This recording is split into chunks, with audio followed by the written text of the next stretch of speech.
pressure washing is amazing. Massive profit margins, right? You get one trailer with one expensive power washing machine, and then that's basically all you need. You don't need a warehouse. You don't need a front office. You don't need a lot of materials. Power washing, unbelievable. Whenever you can grow and scale it. The problem with most power washing, obviously, they're going to be.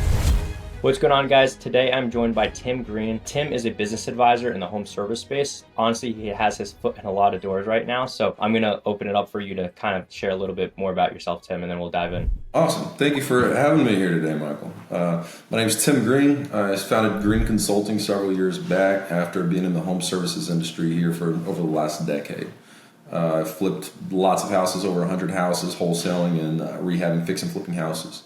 I've sold well over $20 million worth of home remodeling projects, being in the sunroom, window replacement, bathroom remodeling, and exterior remodelings division. And most recently, for the last 5 years, I've been recruiting and staffing six-figure salesmen, as well as doing business coaching. So a lot of what I do is providing marketing services, helping people grow and scale their company, bringing leads to salesmen, and bringing company salesmen in general. And then honestly, just helping them with their sales process. A lot of companies just, it's kind of trial and error, just throwing salesmen out there. So get a good sales system in there. But the biggest thing that I do, the number one most important thing I do, Michael, we are helping businesses scale and exit. So that's the big 80% of the day is just talking to business owners and finding out what they need to scale and grow. And usually it's obviously money. That's the big thing, Michael. I'm sure you're well aware of it. It's typically money that they're looking for. This is a really awesome topic because I've done dozens of interviews at this point and have never talked about exiting a business, what it even looks like to sell your business. So I know there's a lot of people that watch our videos, but they're not even aware that they could potentially sell their business one day. So I definitely want to deep dive into this topic. For starters, just talking about what the potential is with the home service space, more specific to pressure washing, because that's what most of our viewers have is a pressure washing business. What does it even look like to sell your business? Sweet. Okay, so pressure washing is amazing. Massive profit margins, right? You get one trailer with one expensive power washing machine, and then that's basically all you need for overhead, right? You don't need a warehouse. You don't need a front office. You don't need a lot of materials. You're getting water. So power washing, unbelievable. Whenever you can grow and scale it. The problem with most power washing, obviously, they're going to be tiny. They're not profitable businesses. They're more like a side hustle. They're a side job. It's something you do extra. I did have one client though that did over $1 million out in Houston, and the reason he did it was because he got just about every Chick-fil-A parking lot. So Chick-fil-A, McDonald's, these other companies, they power wash their parking lots once a month, and sometimes you can convince them that why not just do it twice a month? Let's make this place look really clean. So he does a lot of that. He upsells them, adds on things, and then tells them, we'll power wash your windows, we'll power wash the concrete stucco siding, and whatever else it is that we need. So power washing is awesome. Huge profit margins, over 40% profit margins almost every time, right? Sometimes 60. I mean, if you're running things the right way, then yeah, it should be very profitable. But so with your experiences, have you ever been a part of a pressure washing business in terms of helping them sell it or just scale it? Having one client, we helped him scale it, help him get some more social media. And, he didn't, that's the big, most people aren't aware that Facebook is really a powerful platform for advertising. So that's the number one thing I do is just tell people, hey, get a Facebook, start marketing on Facebook. You'll start getting business that way. As far as exiting, absolutely yes. I do have about a dozen people all across Texas that would pick up any power washing company that does over $300,000 net. If it's under $100,000 net income, it's probably not going to sell. I mean, you can maybe sell it for like $100,000 if it's making $70,000 a year, but I wouldn't be involved in that process. I typically don't take on clients that are under $400,000 EBITDA to sell them. To scale and grow, I mean, you could be making $20,000 a year. I can help you grow as long as it fits. But for a company to sell, it needs to be something that is operational, that is running, that has somebody that does the work for you. Nobody really wants to buy a business for $1 million if you're answering the phone, going out to Chick-fil-A, telling them, hey, it's ABC dollars, and then you're going out and doing the power washing yourself at midnight. Nobody's buying that business. But if you're in your bed at midnight, and somebody else is going out to the parking lot and washing it, and then somebody else answers the phone, and somebody else is doing everything, you're going to be able to sell that business for 2-3 times whatever the net income is. So get it to where it's doing, like my client was, $428,000 in net income in 2023, and we were fielding offers over $1 million, $1 to $1.2 million for it. Awesome. And so you just hit on a ton of different topics, one of them being what does your business need to look like to sell in the first place, to be sellable. But before we dive into that, just to backtrack a little bit, because you touched on it as well, what type of multiples could a pressure washing business realistically sell for? In the long term, it's all about the monthly recurring revenue. So if you have, like, if you're going to door and you power wash somebody's stuff and you have no CRM, that's not a very valuable business. But if I have 50 people that don't even call me and they're on my schedule and they're on a fee schedule where they just pay every single month and we go out there and it's all automated, that's how you can get the multiples that are way up there. That's how they can start getting up there pretty high. So yeah, the moral of the story is automate, delegate, right? So I'm a homeschool dad, Christian father, Christian husband.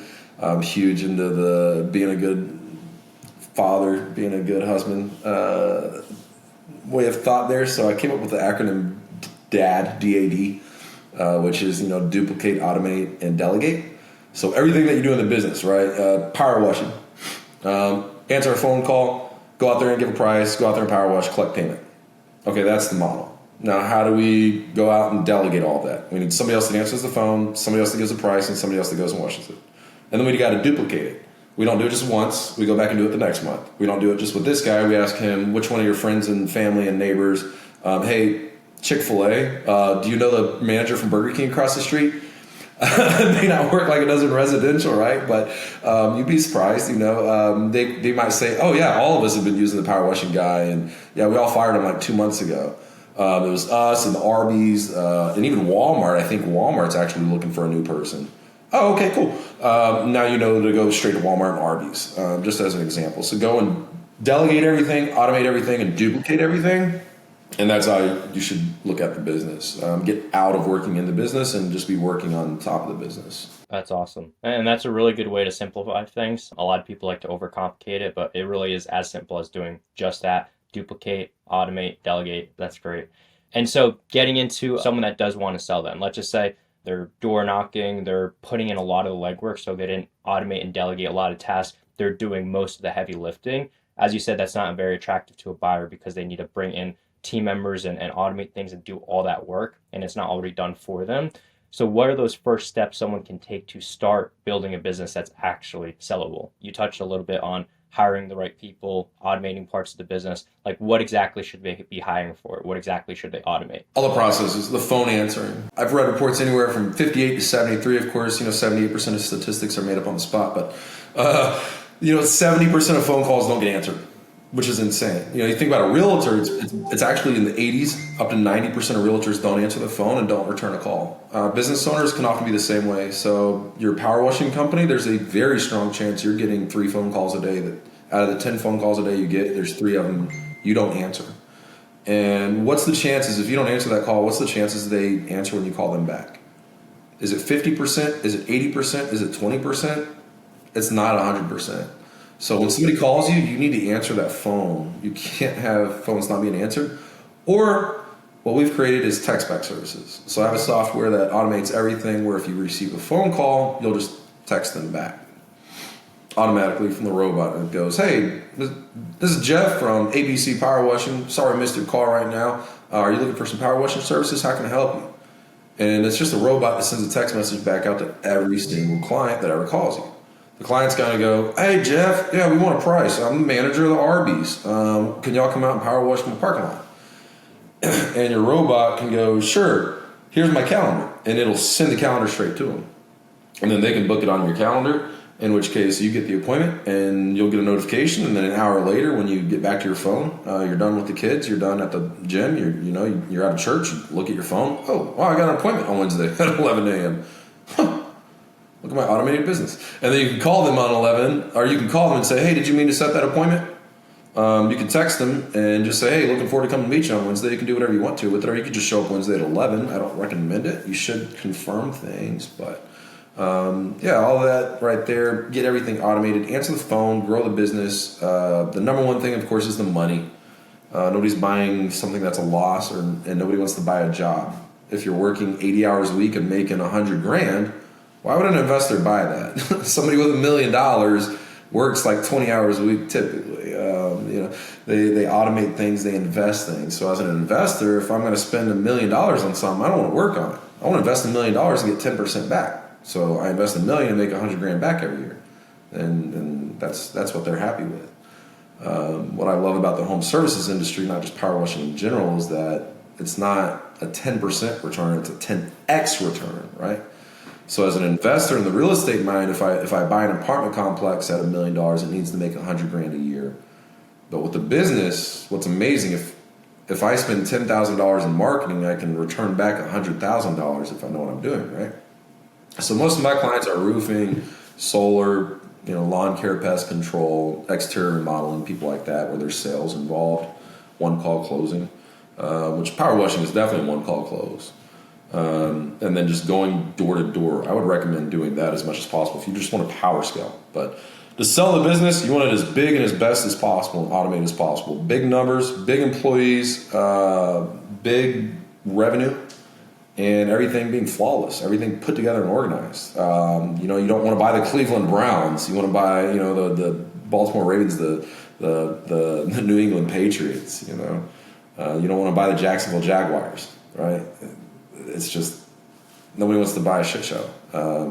Want to buy stuff that's working, that's flowing, that's automated, that has good management. That's the big thing there. Every buyer asks, who's the manager? Who's running it? 15 minutes in the call already. One of the first messages, half the time is, who runs the company? What's the management team like? How many employees are there? So, of course, any business acquisitions guru will tell you that a business needs to be in business for 5 years and it needs to have 10 employees to sell. I don't really think 10 employees is really accurate, but it's more of the key vital employees.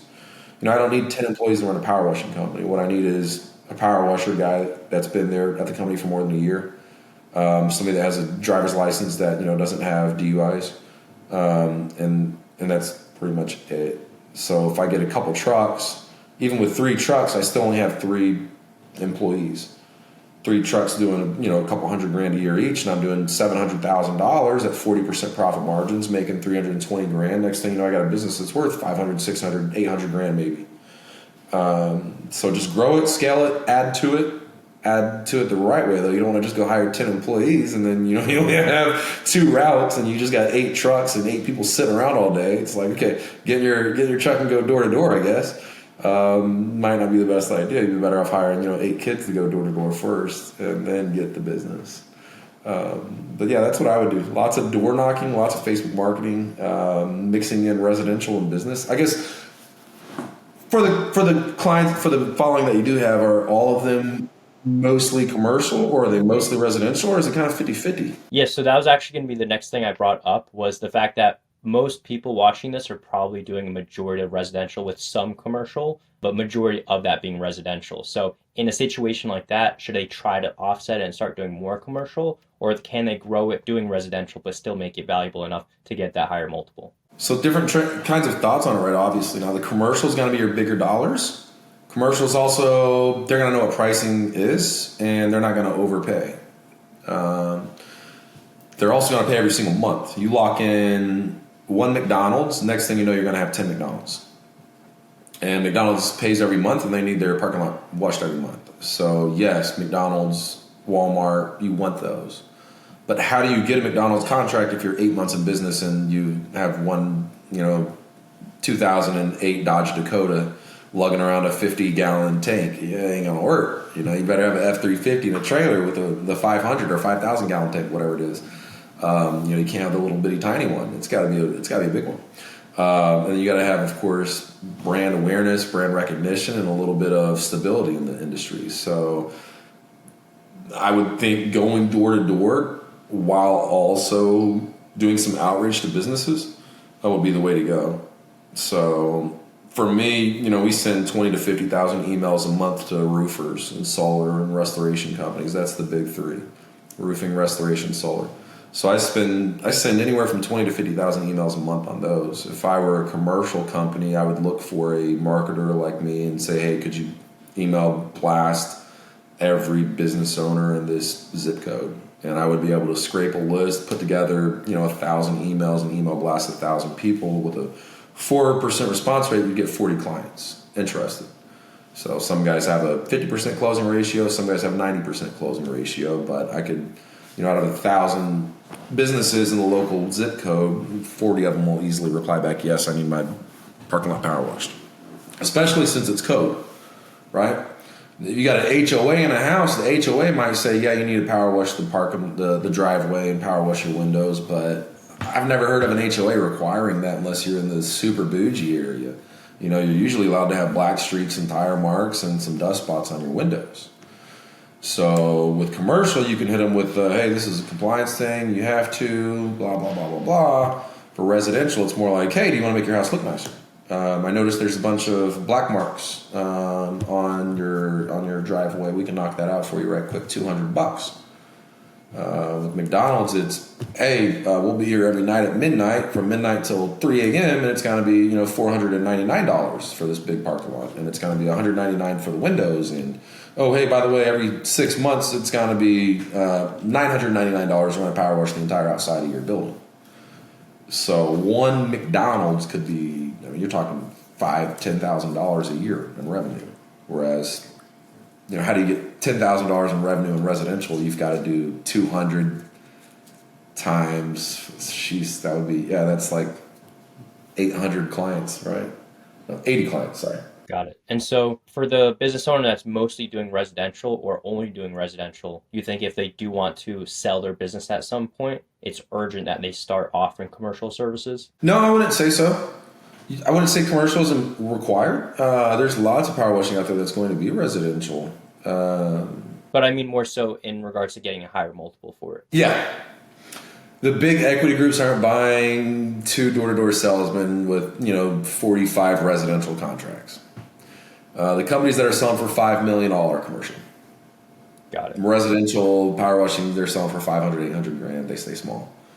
But yeah, if you want $5 million for it, you got to get into commercial. Makes sense. And so just switching topics a little bit here, and this is for, more so someone just getting into the space, so maybe they don't even have the business yet. Do you think it would be better for someone to purchase an existing pressure washing business and then take it over? 1,000%. You're foolish to open a business. It's such a terrible idea to open a business. It's awful. Stupid, suicide, depression, get a divorce. 93% of businesses fail within 5 years. 93%. And you factor into that, it's 93% of businesses like doctor's office, lawyer's office, vet clinics, gas stations. Not power washing. Power washing is probably like 98.99%. It's a horrible idea. Like, what do you think of opening up a power washing business, right? No, don't scare them away. Always chase it, go after it, fall down 7 times and get up 8. Being an entrepreneur, if you're scared to fail, then, don't become an entrepreneur. Just go get a job at Verizon, right? Go sell cell phones and make 80 grand a year. There's a million ways to make 6 figures in this world. You don't need to be an entrepreneur and own a business to make 6 figures. So if you're scared to fail and you think like losing on a business and failing would just be the end of it and you'd get a divorce and cause depression, it's like, this ain't for you. You're going to fail the first business. You're probably going to fail your 7th business. But by the time you open your 10th business, it's like, okay, I've got this figured out a little bit. To open up a business is just foolish in today's economy, right? Just to start a business, the LLC alone, you're talking it takes weeks, right? Then you got to get an EIN. That can take weeks if you've got a funny name. My first business, it actually took me 8 months to get an LLC and an EIN. This year I've opened up 7 businesses or about 7 businesses. I can get an EIN done in 2 weeks now. It's a simple process. But just that lack of knowledge on how to do it. So the very first business I ever took, I had like 20 people ready to go. And we're sitting there. I can't get an EIN. I can't get the business bank account open. I've got clients wanting to buy. I'm like, I can't even get a Stripe account. Like, it was just chaos. It was so bad. But now, I mean, I can have EIN, LLC, bank account, Chase credit card. I can get it all done within 30 days. It's easier now. But yeah, to start a business, you got to get a website made, right? I've probably helped 30 people start an exterior remodeling company where they're doing siding or fencing or painting or something like that. And out of those 30 people, I've been doing this for 10 years where I just help people, right? So if I know a guy, he's like, hey, I lost my job, I got a kid. Like, I have no problem spending a couple hours with somebody and just helping them create a business plan. And so most recently I helped a guy and we got him into gutters. And gutters is what I know. I've sold over $10 million worth of gutters. Power washing and gutters go hand in hand. If you're a power washing company doing residential, why you guys don't have a gutter friend or just start your own gutter business on top of it is mind-blowing to me. Because y'all are just going door to door. And then you see the dirty windows. A lot of y'all are power washing gutters. Stop doing that. You should not be power washing a gutter. When you're power washing into the gutter, the water's hitting the back of the gutter, lifting up the shingles, and causing the shingles to lift up. You're displacing the shingles, you're voiding out warranty. So stop power washing gutters. Gutters need cleaned out by hand. So, side note there. I've replayed. It's helped me out. I've made 100 sales where power washer destroyed some gutters and made some damage though. But yeah, stop doing that. Yeah, so just to recap, so for someone that wants to get into this space, you think they should buy it as opposed to starting from scratch? Thank you. That's where we're at. Okay. Can't believe I messed up on that one. So yeah, you gotta get the website. Helped a guy open up his gutter business. That's how I got sidetracked, gutters. Out of the 30 people I've helped start up a business like that here in the last couple of years, I want to say like 3 of them got a good website made within 4-6 months. The other 27, they're 4 or 6 months in, they're on their third website guy, and they look awful. So one of the first things I did as a business advisor, business buyer, I went out and bought a marketing company. So I have my own SaaS software. I have all my service. I got the marketing there. I have a telemarketing agency, everything, so we can answer phone calls, set appointments for the salesman, do all of that. That's the biggest problem right there, though, is the websites. Anybody in a third world country can pay about $5 in our value and take a 2-month course on how to create a website. So you go to Fiverr and Upwork, these guys are everywhere. They're a dime a dozen. It's like, I tell people all the time, I ask on my group who knows good website people, who can get a good website made, and it's consistently people just say, oh, just go to Fiverr, go to Upwork. And then you go there and it's people that have no critical thinking skills, have no communication. You have to pay them up front. They say, I'll have it done in 2 weeks. 6 weeks later, it's like, I could have done this in 4 hours myself, and I've never even created a website. This is embarrassing. That's going to be 90% of the experience. So getting the website made alone is horrible. Then you got to think, okay, all the different softwares, all the different technology, everything you have to get, right? If I'm opening up a power washing company, well, now I gotta have a truck. If you have a car, that stinks. That's what kept me from doing it.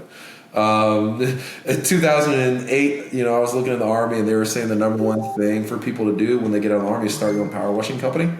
Back then in 2008, it was $55,000 was the median income in the first year of anybody getting out of the Army and opening up power washing.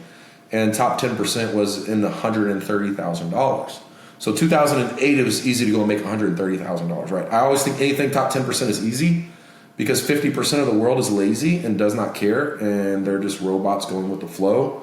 The next bracket of 50 to 70% of people have some big problems going on in life where they have the skill, they have the things put together, but they're just distracted. They're going through some things in life, and they're not going to be at their top.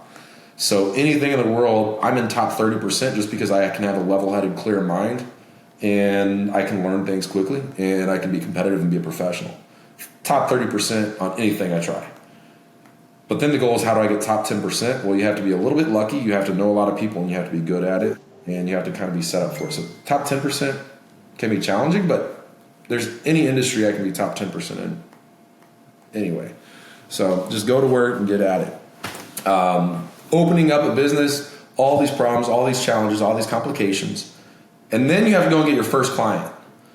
So we're 4 months in. I've had to hire 5 helpers. They all quit. Who wants to work for a startup company? You can't pay them. It's like, yeah, we're brand new. We're going to go get our client. I need you to go door to door and go get our first client. Well, what if I don't get one? You got to pay me? Well, no, you're going to go door to door and get a client, and then I'll pay you. Oh, okay. My mom said I got to get a new job. That's what's got to happen with that 24-year-old kid every single time. It's torture.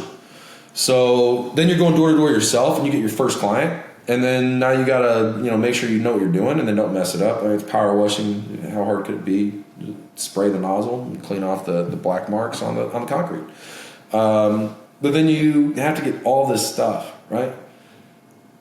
With my marketing company, I bought it, and the next day I got a $7,000 order in. Then 5 days later, we got a $10,000 package in.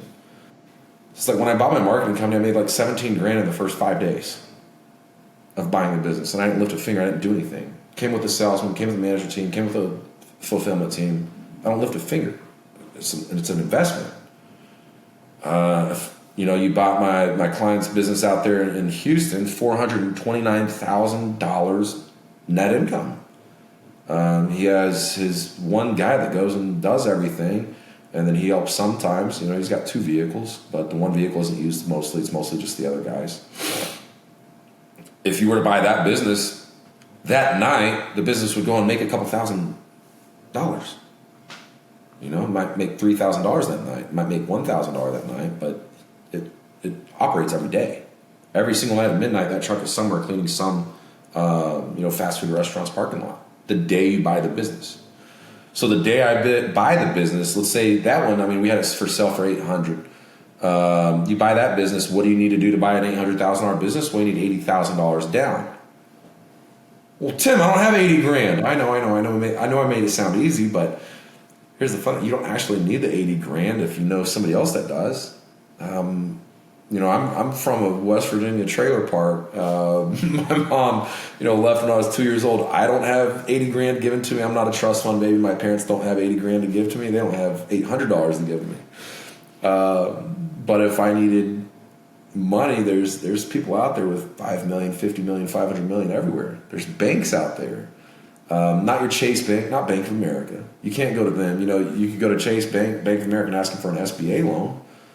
But there's other banks out there where you can get one loan for one thing, and you can get the other loan for the down payment. Small offices. They're not big banks. They're going to be tiny trust fund offices. But you can go to these companies and say, hey, I want to buy this company. It's $800,000. I'm approved for an SBA loan for $800,000. I need $80,000 to acquire the business. I made $429,000 in that income last year. I'll give you 20% ownership of the business. They might come back and say, I want 40. They might come back and say, I want 51%.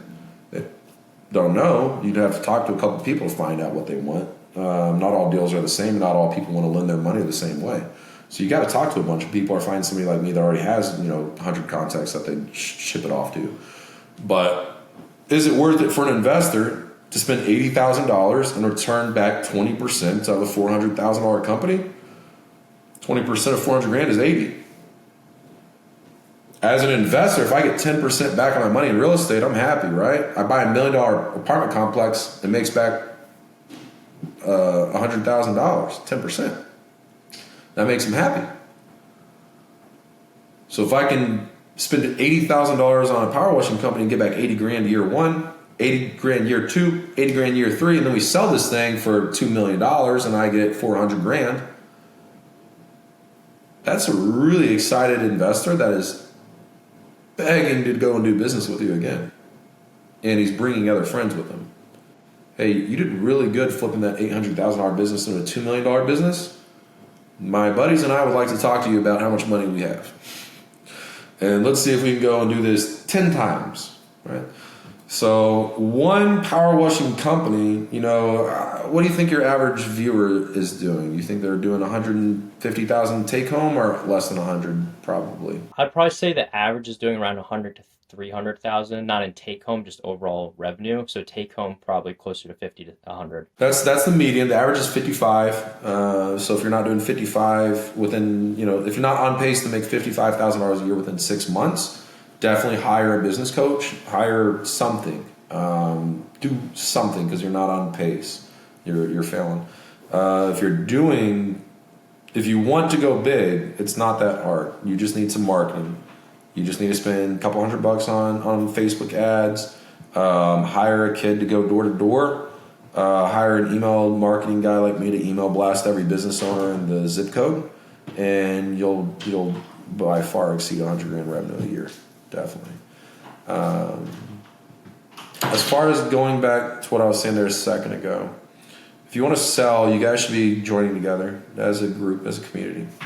Nobody wants to buy Jim out of Atlanta, but if Jim out of Atlanta, Terry in Jacksonville, Billy in Alabama, and Jose in South Carolina all get together, and now instead of one company making 55 grand, it's 5 of us times 55, and it's 250 grand. Now we can sell the business, right? In order to do that, you got to link up, join up, merge hands, become brothers, put it all in one business name, put it all in a holding account, and sell it. Whoever's business is the biggest and best, that's the guy that gets the big.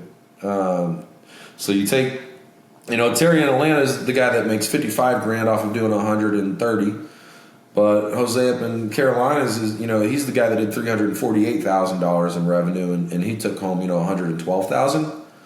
That's the guy that's at the head of it. So now the other 4 people, their companies need to fall under his. We file some paperwork, put it all under his name, and then not in his name. Sorry to mislead you. It's not like legal joining. You're just saying I'm under this umbrella and we're selling this as a package deal. Now, in 8 months, if you decide, I changed my mind, I want to get out, you can get out. It's just going to really upset the process and reset everything and make the numbers have to change, and everybody's going to get really mad at you. But it's not something that's completely locked in. But if you don't want to sell, then yeah, that would be foolish not to get in it. But joining up, creating one giant umbrella, everybody in here as a group, everybody as a network, create one power washing company. And then rather than people opening up a brand new power washing company, they would just fall under the one big brand. So that's what I do with the other stuff. We've all heard of the McDonald's story, right? Ray Kroc, I think his name was, how he stole McDonald's. Yeah. Did you watch that movie? I did not. I've seen summaries of it, but I didn't watch the movie. You got to go watch that movie tonight. All right, I will. Dead serious. It's a good one. It's a very, very good one. You'll learn a lot about businesses on it. But at the very beginning, McDonald's did what was a licensed right to use the name, right? Marketing license to use the name. Likeness marketing license. There we go. I think it's that one. I'll get it right eventually. Ray comes in and he goes, they're selling fried chicken in Alabama, right? Or Iowa, whatever it was. So they're out in California where the first hamburger restaurant is. They have an amazing system. They're profitable. They have a system. They have the kitchen laid out. Every burger gets made right here. Then the cheese gets on this. Then you do this. Then it turns around. He puts it on the tray. It slides down there, and boom, it's out there. This is how we did it. They actually sat there in a room. It was like a 10 by 15 tiny room, and they pretended to make the hamburgers until they decided what was the most organized way to do it. And they perfected it. They found the best system. This is how we get the hamburgers made the fastest. It has to be lined up this way. The cheese goes here, the tomato goes here, the pickle goes there. Well, then they go to France. They go to sell it off, and they do what's called a likeness marketing license. And they say anybody can open up a McDonald's and go sell hamburgers. You just got to sign up, and then every time you make $1, you got to send us a couple pennies. And the guy goes out to visit in Iowa, and they're selling fried chicken out there. They're not even selling hamburgers. He's like, so why are you selling fried chicken? This is McDonald's. You're supposed to be doing hamburgers. So he shut it down. He closed off that. And he said, we're going to become a franchise now. No more doing likeness marketing licenses. We're now going to become a franchise. And you have to do it this way. And if you don't, we'll fire your ass. Right? So that's what a franchise is. A franchise is nothing but a glorified employeeship. It's you're an employee. You are not a business owner. You're not an entrepreneur when you own a franchise. You're simply an employee. And every 5 years, your contract is up in 5 years, by the way. They don't tell you this.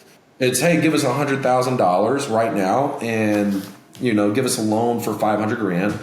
And in 5 years, we might tell you, we're good. We're going to replace you. Thank you for your work. Have a good day. And that's it. You ride off in the sunset, wasted 5 years of your life after you put down $100,000, worked 80 hours a week, and had a job that you had to show up to and had to do things their way. So McDonald's is now a franchise, and that's how they're ran. For power washing, why would you franchise? Why would anybody want to be a franchise? Why would I become your employee, pay you $50,000, Michael, to use your thing, There's a power washing franchise out there that's doing great, it's marvelous returns. I mean, the average guy's doing $300,000 his first year, but it's because it's a nationwide company with brand recognition and marketing. So if we backtrack to power washing, Michael, it didn't work for McDonald's because McDonald's, it's a restaurant. They were selling fried chicken instead of hamburgers. Well, in power washing, we can do a likeness marketing license. And if they go and they sell fried chicken, I think they'd be like the worst power washing company ever. But if they just simply go and power wash people's houses, we don't care if they're power washing roofs, windows, gutters, sidewalks. We don't care if they're doing commercial or residential. All that we care is that for every dollar they make, they send us a couple pennies. Go power wash whatever you want to. If it's a franchise, legally, we tell them you are only allowed to power wash. And if somebody goes, hey, can you drain my swimming pool and power wash my swimming pool? They would have to come to us and go, hey, where's the line item, the tax, or the line item, where's the stuff for power washing the swimming pool? Where's my procedures for doing that, the order forms that I do for that, the papers I have to use. And then you as a franchise would have to go and make it and then create a new paper and go, this is how we take orders on power washing and this is how we power wash swimming pools. Well, the marketing license, he just goes, yeah, I can do that, drains it, power washes it, makes $100, sends you $8. So for that, the franchising, the power washing system, it's what everybody does. Nobody does marketing licenses anymore. They're only in restaurants. They're not in home services projects at all, which is something I'm looking to change, something I'm looking to bring and show people how to do. Well, I mean, that brings me into kind of wrapping up here, and also just curious for people that are watching this and want to learn a bit more about you, where can they find you online? Facebook.com/greentim. That's my favorite thing. I'm on Facebook nonstop all the time. I've got a Facebook group, the BAM Network, Business Acquisitions Marketplace and Networking.